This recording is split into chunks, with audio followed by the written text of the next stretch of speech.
Alright, I'm back with the new Destiny 2 video, and as you can see, I am going to go through the TWAB because it was another substantial one.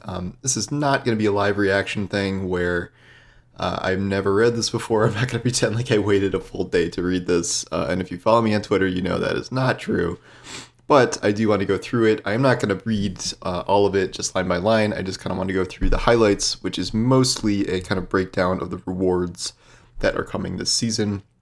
We got the trailer this week, we got the roadmap, I talked about that yesterday, and then we got the rewards preview, which is a quite extensive preview of a lot of the stuff we're going to earn. I wrote an article about this earlier where I think we know, depending on the Vault of Glass weapons that come, we might know all the weapons that are going to arrive next season already, based on what they showed today. This is the Fallen armor set that I believe is just earned straight up through the activity now. They took it out of the season pass, which I think is good because they used 15 slots for this, and it was only 4 of those were useful as high stat armor. Obviously, I do hope this comes with the ability to get high stat armor more easily because I did, make pretty good use out of the season pass armor. Although now with transmog, high stat armor is not quite as valuable as it used to be. I like these sets. I think the community's been waiting for Fallen inspired sets for a while now. So between these and the ornament sets that are in the season pass, they're pretty cool. I made the joke that they look like the Toy Story aliens, but overall I like them. I think these helmets are pretty significantly different than what we've seen before. This one, a couple of these look based on the kind of bug-eyed, what's the one, the Dawn Chorus that they just did, the exotic. So I'm curious to see how these look with different shaders and such, but I like them. And then these are the ornaments. We've already seen these. I don't know if these are better or worse than the other ones. I think they're a little better, but especially the Hunter. That Hunter helmet is really cool. I don't know about this Titan helmet. I think the other Titan helmet is better. But I do like the overall aesthetic of these. And now we get into the actual weapons. So they are still doing the thing where they put 2 legendary weapons in the season pass and an exotic in the season pass. I've never been a fan of the whole exotic in the season pass thing, but they keep doing it. I just think it's weird to get an exotic like moment 1, day 1 of a new season. I guess it's an inspiration for people to buy the season pass, but I've never been a fan, and I've always wanted that to just be a regular quest.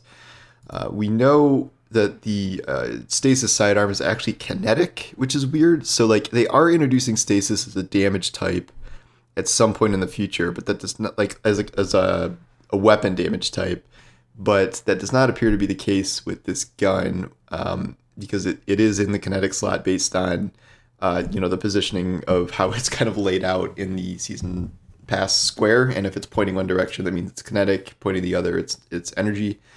So there's got to be some sort of like osmosis effect or something that triggers a stasis freeze. I would hope that they have designed it so that it doesn't just destroy PvP, and that the trigger condition is like on multi kills or something. It can freeze, where that would it would be a lot harder to trigger in PvP, if not borderline impossible, depending on how many kills you would need or something, where it could be very useful in PvP or in PvE. So we'll see. We have this thing is a shotgun. This thing is a heavy machine gun. Heavy machine guns did not get any buffs this season, even though they acknowledge that they need them. That's unfortunate. We'll see what type of shotgun this is. I can't really tell from this. Maybe a slug, but I'm not sure. We'll see. We already saw these ones, but I now finally figured out what each of these are. This is a breach grenade launcher, which looks larger than most breach grenade launchers, but you see it reloading in the trailer, so that is definitely what it is. I think people are hoping for a breach grenade launcher in the kinetic slot, because we have a lot of energy ones, but very few or none in the kinetic slot, I think, at this point. Or people want a waveframe arc version of that, so we'll see. Sidearm, I'm always in favor of more sidearms. I love this little weird hook thing that is at the front of all of these for some reason. What does that do? Do you like hook it on cover or something? It's very strange. We'll see if that ends up being a cool sidearm. It looks a little bit like a single shot. What's the one, Devil's Ruin? It looks a little bit like that, so we'll see how it works in practice. this, I think, is based on the Vulcan auto rifle to a certain extent, just the way it's laid out, the Weist. And so I would guess maybe it's a kinetic because Vulcan is energy.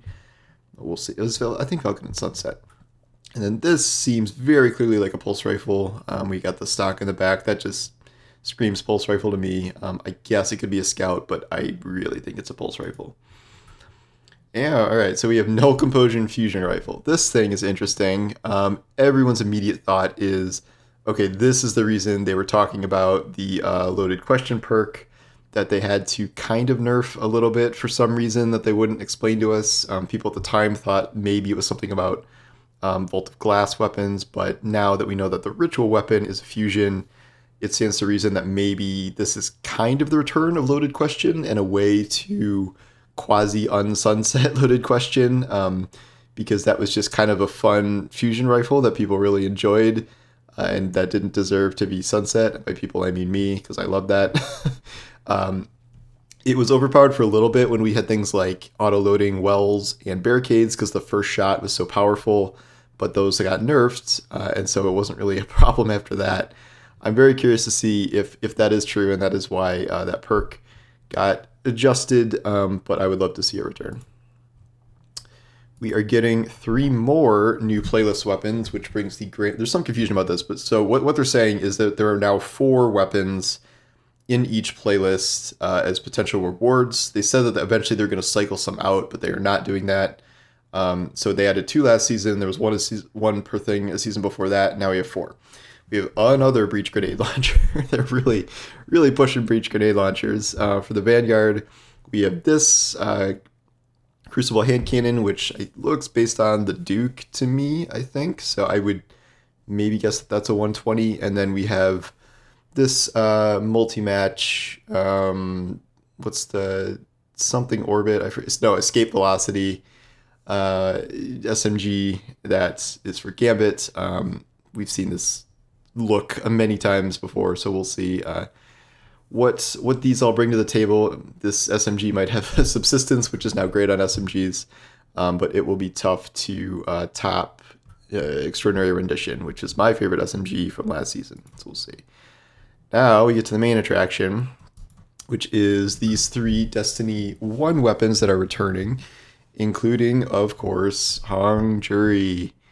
This is everyone's favorite Destiny 1 scout rifle.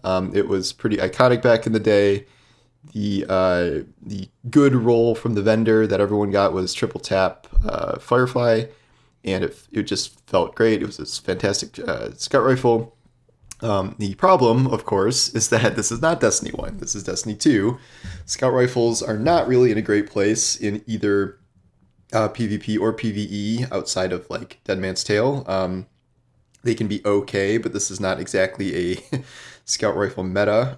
Also, there is no Firefly, there is Dragonfly, and Dragonfly has sucked since the beginning, has always sucked, and continues to suck. So unless they have some significant Dragonfly buffs, or if they reintroduce Firefly, I don't know if Hung Jury is going to be quite as cool as it used to be.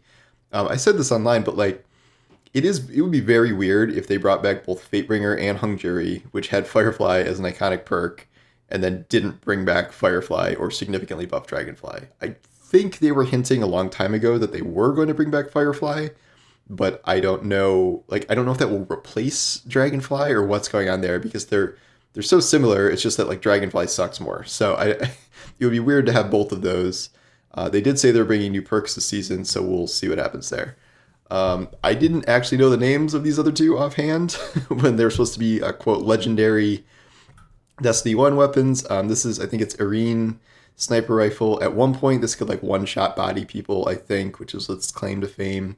And then this is a Plug 1 fusion rifle, which looks like the Cartesian coordinate from the game now. I don't really remember this being a legendary Destiny 1 weapon, but I guess it was for some people.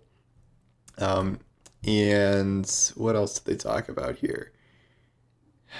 Yeah, they just talk about that they are doing new perks and that they're going to be fun combinations. I do love when they introduce new perks. It's always exciting to see those and see how the meta shakes out with those. And I think they've been doing really well with those lately. They talk about the artifacts, like taking things up another level, but we don't know what those mods are yet. It does imply that they're going to potentially add some ones we haven't seen before, maybe, if they're kind of hyping up artifact mods. But yeah, they also could just mean things like fusions have, unstoppable now or something this season, so we'll see.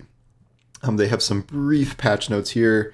Better colorblind supports. I am colorblind, but I don't usually use colorblind modes because most of them don't do anything for me. We'll see if the stasis one helps me at all, but that explains why I die in stasis all the time. That must be the reason. Hunters are getting a pretty significant silence and squall nerf.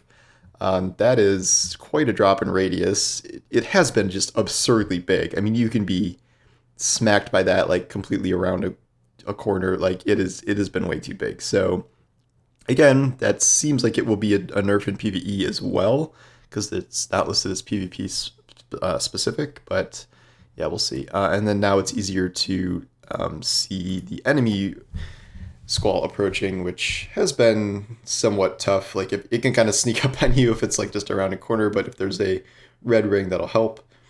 Titan Shiver Strike melee energy is now refunded when Glacial Quake ends. Okay. Issue, they could trigger Wave of Torment by standing in an opponent's barricade. Interesting.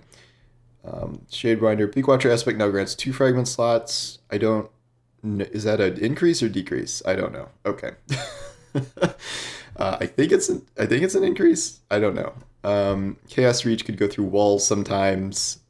At least they didn't nerf Chaos Reach anymore, or Geomags, which I really don't want them to, because Geomags is my main PvE build, and I do not want them to nerf it.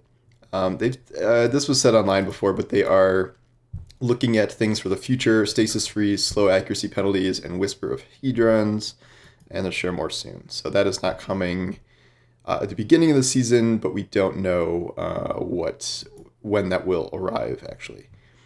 They showed off this new nav mode where this is a little confusing because they show like 6 bounty slots, but is that the limit? Like there's not a limit of 6 bounties now, right? Like that, I mean, that's all that really fits there. So I'm kind of confused as to how that's going to work, because, how many bounties do you have? And also, why are they showing Crucible bounties and Vanguard bounties next to each other when they're in a Crucible match? So why would they be showing Vanguard bounties there? I don't know. We'll see how this works in practice, but I can see that being convoluted rather quickly and not terribly useful if it's not. Manually tracking stuff seems like it would be better. I don't know. I guess we'll find out. They're adding a Legends section to the Director tab, so they don't just have like Venus with nothing on it except the Vault of Glass. Does imply that they will be adding more Destiny 1, quote, legendary content, probably outside of actually bringing full destinations back. So what that means, you can read into pretty much anything you want. They could put something like Wrath of the Machine in there without bringing back the Plaguelands, or King's Fall without bringing back the Dreadnought, I guess. So I suppose we'll find out. They don't really seem super high on bringing back old patrol destinations anymore. So I'm curious if they're going to keep doing that or not. Crucible activities have an updated intro experience. Cycle through your teammates to view metrics associated with the activity you're entering. Does this mean everyone can see my sick KDA as we enter a Crucible match? Because can't wait for that. Helm has its own thing now. And Umbral Engram's now auto decrypt when focused via Prism. Yeah, there's too many steps in this. I'm hoping the whole focusing thing is better this season, because the whole charges with the hammer thing was too obnoxious last time. So I know we have like a new Fallen Gauntlet thing or something that we're going to be using, but hopefully it is less cumbersome and you can do more rolls more often. I don't understand this whole section. They're changing something about how the rank systems work for Glory, Valor, and Infamy, and they said they're not doing the Vanguard reputation until next season. I guess we'll just see how this works in practice. They changed some of the bonuses for like Gambit and stuff to make them less streaky. You can filter stuff through Eververse. They did confirm that shaders are now one-time drops and they will not be duplicates. That's great, and my Postmaster thanks them for that. Momentum control is coming back, which is very cool to see. I really miss that mode. Scorch is fine. Shahan getting more useful with repeatable bounties. Vaulted gear would drop from strike unique lootless. Yeah, that's like when you run a Nightfall or something and you're getting like sunset weapons. And then now finally there's a full suite of tracer rifle focused armor mods. Maybe one of these weapons is secretly a legendary trace rifle finally, because there's still only 3 trace rifles, or it's 3, right? Yeah. No, there's 4. They added the one with the balls you can dunk that no one uses because they nerfed it for no reason. But that's, people have been asking for that, so that's something at least. Patch notes will be coming. Oh, and they're doing some sort of fix for the solstice glows, where there are like a few catches, but they are essentially going to make the solstice glows that everyone paid for, that have been a nonstop problem for ages now. They are going to figure out a way to make those ornaments for everybody. So that is good news. I don't know when this is happening, but yeah, so they are going to fix that. I know they realize people have been annoyed with that for years, so it's good to see them figuring something out for that. No other word on transmog. That cap is staying. They are changing nothing with it. And again, like I've said, they're just going to see how it goes and see how many people hit the cap. So guess I'll have to live up to my reputation and make sure to get to 20 per class as soon as possible. I think this is most of the stuff here. This is just a timeline for things and movie of the week, and then a bunch of fun baby Fallen arts, because what else was it going to be? I did my own feature this the other day. He actually found a lot that I didn't find myself, so that's cool. I really want to see the other 2 sets for this based on this. Like, I wonder if they're all like dad mode sets, or if they're just casual in different ways. Like Warlock could be like a bathrobe or something, and I'm very curious to see how that. This is what Eververse armor should be like. Like, it should be kind of a little goofy and not like the most sickest badass armor like you can get. If they are doing Eververse armor. So anyway, those are my thoughts on the TWAB. Pretty good. I think that's a lot of weapons, and many of them look very interesting, both the reprisals and the new stuff.